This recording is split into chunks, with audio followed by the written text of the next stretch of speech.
네, 오늘 그 존경하는 표창원 의원님 또 장지원 의원님께서 말씀하신 거를 제가 조금 더 거듭 강조를 좀 하려고 같은 취지의 말씀 좀 드리겠습니다. 우선 이정미 헌법재판관에 대한 테러 예고글은 이미 이제 그 글을 올린 사람은 입건이 됐다고 그러셨죠? 예. 예, 이제 그 다음 글을 보면 이제 청년 암살 살수단 모집 글입니다. 살인 청부업자를 이제 모집하는 글인데 이거 올린 사람도 입건됐습니까? 아닙니다. 이건 아직 저희가 들여다보고 있습니다. 근데 아까 우리 장기훈 의원님 말씀하셨지만은요.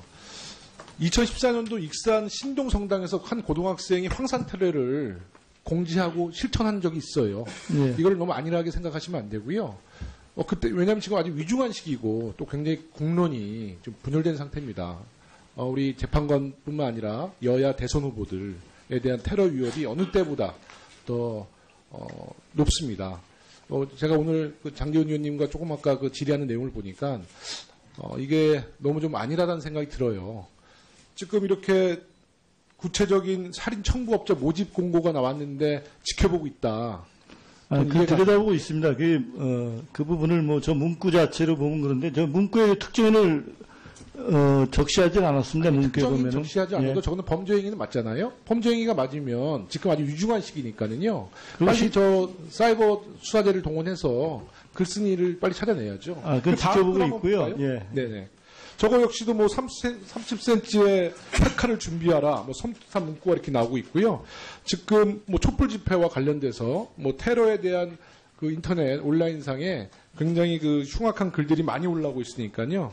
이것이 진짜로 실천에 옮겨질지 아니면 정말 장난글일지는 모르지언정 지금 시국을 봤을 때는 우리 경찰청에서 아주 좀 특별히 관심 있게 또 이런 글을 올린 분을 빨리 색출해내야 될 것 같다는 생각을 갖고 있습니다.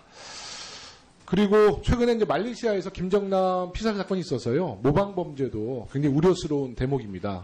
그래서 어느 때보다도 이 테러에 대한 것에 대해서 경찰청에서 분명히 대응을 잘해서 우리 재판관과 또 우리 여야 대선 후보들 신변보호에 전념해 주시라는 말씀을 좀 드리겠고요. 그리고 행정자치부 장관님께 좀 여쭤보겠습니다. 자유총연맹이 3월 1일 날 조직적으로 대규모 집회를 준비 중인 건 알고 계시죠, 장관님? 그거는 그 3.1절 행사는 네. 아마도 이제 애국 단체 총연합회인가요? 그러니까 네. 그 보수 단체들이 오래전부터 해오던 행사고 거기에 행사인데 그 내용도 참여하는 걸 알고 있습니다. 아니 그러니까 그 내용도 예전과 같은 예. 분위기로 갈 거라고 보세요? 아니면 이번에는 이 탄핵 정국에 맞물려서 좀 발언의 수위가 아니면 내용이 달라질 거라고 예상하십니까? 매번 이렇게 변화는 있겠지요. 예. 네. 예. 만약에 그 선거와 관련된 아니면 또 어떤 보수 집회에 관련된 자유총연맹의 정치적 위반이 생겼을 때는 장관님께서는 어떻게 생각하세요? 가능하면 이제 그런 어떤 위법 행위가 발생하지 강력하게 않도록 경고하셔서 다시는 우리 자유총연맹이 정치적인 무리를 안 일으킬 수 있도록 철저한 관리 감독하시기를 좀 바라겠고요. 예, 알고 있고요. 다만 이제 우리가 볼 때는 이제 공직선거법의 규정이 3개가 있습니다. 네, 그것도 하여튼 선관위에다가 그렇기 때문에 네. 범위에 대해서 같이 봐야 될 것 같습니다. 자유총연맹의 자산이 지금 얼마로 되어 있습니까? 자산은 제가 모르겠고요. 예산이 연간 한 110억 정도 되는 거로. 자산은 네. 제가 정확히 모르겠습니다. 자체 사업도 하고 있죠? 많이 하고 있습니다. 네. 근데 왜 우리가 자체 사업하고 지금 400억 이상의 자산이 있는데 왜 정부 지원을 해주나요? 그 보조 사업 말하는 건데 그건 국민운동 3단체에 대해서 공이 그 기관과 단체의 설립 목적에 맞는 활동을 할 수 있도록. 근데 설립의 목적이 맞든다고 생각하세요? 여러 가지 있으니까 최근에 이제 자유총연맹이라든가 이제 새마을운동이라든가 바리사기 같은 경우는 다양한 사업을 하고 있습니다. 다양한 사업인데 최근 4차례 선거에서 총 29건의 선거법 위반 사례가 있습니다. 그 내부에서 말씀하신 거죠? 예, 거기 수뇌부나 중앙에서. 제가 알기로는 선거법 위반 사례한 것이 이제 내부의 어떠니까 그 선거 과정에서의 그러니까요. 예. 아니요, 또 선거의 중앙선거, 그러니까 우리 중선이요. 예, 대선의 총선 때 그 선거법 위반 사례도 있고요. 예, 예, 그러니까 개별적인 어떠니까 그 기관 단체로 봐야 될 것 같습니다. 네, 그리고 지금 선거제도를 지금 갑자기 바꿨어요. 자유총연맹 선거제도. 원래는 직선제여서 지금 추천제로 바꿨죠. 예, 그 문제를 제가 해명하겠는데, 그건 제가 네네. 말씀드리는데 잠깐만 내가 시작할게요. 네. 그 2015년에 재작년이죠. 재작년에 이제 2월 달에 선거가 있었는데 선거 과정에서 여러 불법 선거라든가 선거법 위반, 내부 선거 규정이죠. 위반이 많이 발생해가지고 또 특히 추천제로 바꾸신 거죠? 선거 과열돼가지고 네, 그러니까 제가 그 제도를 그거 개선한 것이 뭔가 하면 알겠는데요. 자유총연맹에서 네, 그 마지막 때 발언 좀 발전 해주시죠. 방안으로 네. 가져온 네. 겁니다. 자, 그러면요. 그 보도에 의하면 현규환 청와대 전 수석이 그 직선제를 추천제로 바꾸라고 압박을 했던 것은 이미 보도에 나왔어요. 혹시 그거는 장관님이 직접 그 압박을 느끼신 적은 없습니까? 전혀 보도가 제가 보기에는 자세한 건 모르겠습니다만은 당초 말씀드린 2015년 4월 달에 자유총연맹에서 선거제도 발전 방안을 내놓았는데 거기에 직선제에서 추천 형식으로 바꾸는 것으로 되어 있었고 그것이 1년이 지나가지고 지난해 6월이죠. 6월 달에 내부 절차를 거쳐가지고 이사의 의결을 거쳐가지고 된 걸 알고 있습니다. 그러면 그 직선제에서 추천제로 바뀌었던 그 회의나 그 문건에 대한 것은 저희 의원실에 제출해 주시기 바라겠습니다. 예, 그런 뭐- 회의가 진행이 됐는지 예. 그 문건 저희한테 줄 수 있죠? 예, 제가 알기로는 거의 뭐 이사인가 거기서 해가지고 했고요. 정관 규정을 알고 있습니다. 그리고 아마도 이제 그 당초에 자유총연맹 내에서도 이제 수건 사업 중에 하나가 뭔가 하면 과열 선거에 따른 선거 부작용을 막자는 얘기가 있어가지고 그러니까 거기 그거는 때문에 저한테 제출해 주시고요. 또 한 가지가 지금 자유총연맹이 지금 저희가 정부에서 지원을 하잖아요. 지원을 네. 하는데 그 그러니까 직선제에서 추천제로 갔다는 것은 어떤 민의를 저희는 거기에 반영을 안 시키는 것 같아요. 그 막대하고 방대한 규모의 자유총연맹 새마을 바르게 살게 중앙회장을 왜 직선제에서 추천제로 합니까? 지난번에 선거관리위원회 그 사무총장님 나오셨을 때 저희가 그 직선제 선거를 그 선거관리위원회 알게 주신다고 했거든요. 예, 선거제도에 대해서 다시 개선해서 직선제로 개선할 생각은 없으십니까? 그건 뭐 제가 할 건 아니고요. 네. 그거는 이제 그 구성원들의 뜻을 모아서 하면 되는 거고요. 다만 직선제가 바람직한지 그러니까 추천제 바람직한지에 대해서는 양면이 있는 것 같습니다. 근데 양면인데 그런 것에 대해서 다른 검토해 보셨어요? 국민단체들도 이제 그렇게 그 추천하고 있고요.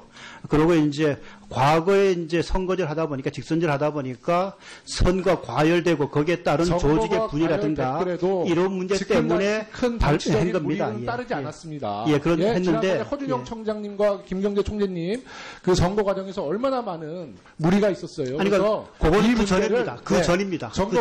선거관리위원회와 함께 논의해서 선거제도를 바꿔서 실제로 세 개 단체는 직선제를 통해서 정말 지역에서 회원들이 땀 흘리고 봉사를 열심히 하는데 그분들의 명예에 걸맞는 선거제도를 확립하시기를 진심으로 제가 하여튼 뭐 저희도 그냥 똑같은 생각이고요. 기본적으로 회원들의 뜻이 반영될 수 있도록 하겠습니다. 상황에서 제가 알기로는 선거법 위반 사례한 것이 이제 내부의 그 선거 과정에서의 그러니까요. 예. 아니요. 그 또 선거의 그 중앙선거, 그러니까 우리 중선이요. 뭐 대선의 총선 때 그 선거법 위반 사례도 있고요. 그러니까 개별적인 그 기관 단체로 봐야 될 것 같습니다. 네. 그리고 지금 선거제도를 지금 갑자기 바꿨어요. 자유총연맹 선거제도. 원래는 직선제여서 지금 추천제로 바꿨죠. 그 문제를 제가 해명하겠는데, 그건 제가 할게요. 말씀드리는데, 잠깐만 내가 시작할게요. 네. 그 2015년에 재작년이죠. 재작년에 이제 2월 달에 선거가 있었는데 선거 과정에서 여러 불법 선거라든가 선거법 위반, 내부 선거 규정이죠. 위반이 많이 발생해가지고 또 특히 추천제로 바꾸신 거죠. 선거 과열돼가지고 네, 그러니까 그 제도를 개선한 것이 그거 뭔가 하면 알겠는데요. 자유총연맹에서 네, 그 마지막 때 발언 좀 발전 해주시죠. 방안으로 네. 가져온 네. 겁니다. 자, 그러면요. 그 보도에 의하면 현규환 청와대 전 수석이 그 직선제를 추천제로 바꾸라고 압박을 했던 것은 이미 보도에 나왔어요. 혹시 장관님이 직접 그 압박을 느끼신 적은 없습니까? 전혀 보도가 제가 보기에는 자세한 건 모르겠습니다만은 당초 말씀드린 2015년 4월 달에 자유총연맹에서 선거제도 발전 방안을 내놓았는데 거기에 직선제에서 추천 형식으로 바꾸는 것으로 되어 있었고 그것이 분위기로 갈 거라고 보세요? 아니면 이번에는 이 탄핵 정국에 맞물려서 좀 발언의 수위가 아니면 내용이 달라질 거라고 예상하십니까? 매번 이렇게 변화는 있겠지요.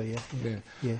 만약에 그 선거와 관련된 아니면 또 어떤 보수 집회에 관련된 자유총연맹의 정치적 위반이 생겼을 때는 장관님께서는 어떻게 생각하세요?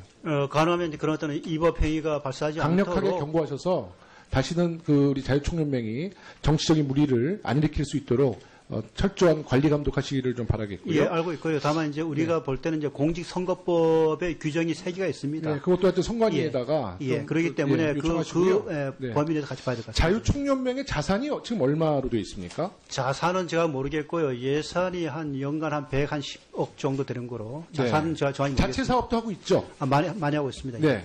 근데 왜 우리가 자체 사업하고 지금 400억 이상의 자산이 있는데 왜 정부 지원을 해주나요? 그 보조 사업 말하는 건데 그건 국민운동 3단체에 대해서 공이 그 기관과 단체의 설립 목적에 맞는 활동을 할 근데 수 설립의 있도록 목적이 맞든다고 생각하세요? 여러 가지 지금? 있으니까 최근에 이제 자유총연맹이라든가 이제 새마을운동이라든가 바리사기 같은 경우는 다양한 사업을 하고 있습니다. 다양한 사업인데 최근 4차례 선거에서 총 29건의 선거법 위반 사례가 있습니다. 그 내부에서 말씀하신 거죠? 예, 거기 수뇌부나 중앙. 네, 오늘 그 존경하는 표창원 의원님 또 장지원 의원님께서 말씀하신 거를 제가 조금 더 거듭 강조를 좀 하려고 같은 취지의 말씀 좀 드리겠습니다.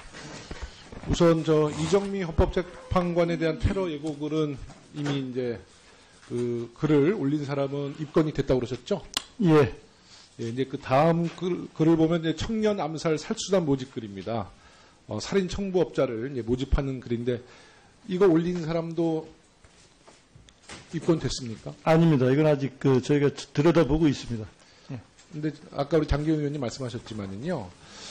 2014년도 익산 신동성당에서 한 고등학생이 황산태례를 공지하고 실천한 적이 있어요. 예. 이걸 너무 안일하게 생각하시면 안 되고요. 그때 왜냐하면 지금 아직 위중한 시기고 또 굉장히 공론이 좀 분열된 상태입니다. 우리 재판관뿐만 아니라 여야 대선 후보들에 대한 테러 위협이 어느 때보다 더 높습니다. 제가 오늘 그 장기훈 의원님과 조금 아까 그 질의하는 내용을 보니까 이게 너무 좀 안일하다는 생각이 들어요. 지금 이렇게 구체적인 살인 청부업자 모집 공고가 나왔는데 지켜보고 있다.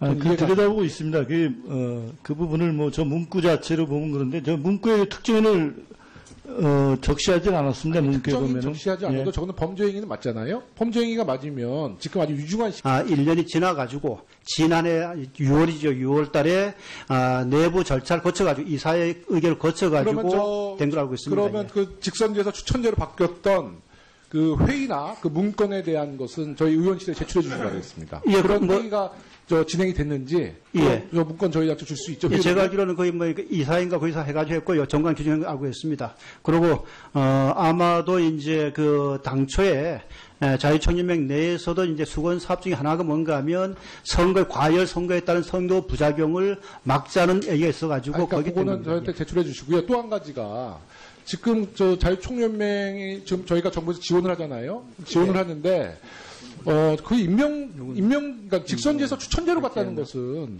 어떤 민의를 저희는 거기에 반영을 안 시키는 것 같아요. 그 막대하고 방대한 규모의 자유총연맹 새마을 바르게 살기 중앙회장을 왜 직선제에서 추천제로 합니까? 지난번에 선거관리위원회 그 사무총장님 나오셨을 때 저희가 그 직선제 선거를 그 선거관리위원회 알려 주신다고 했거든요. 예,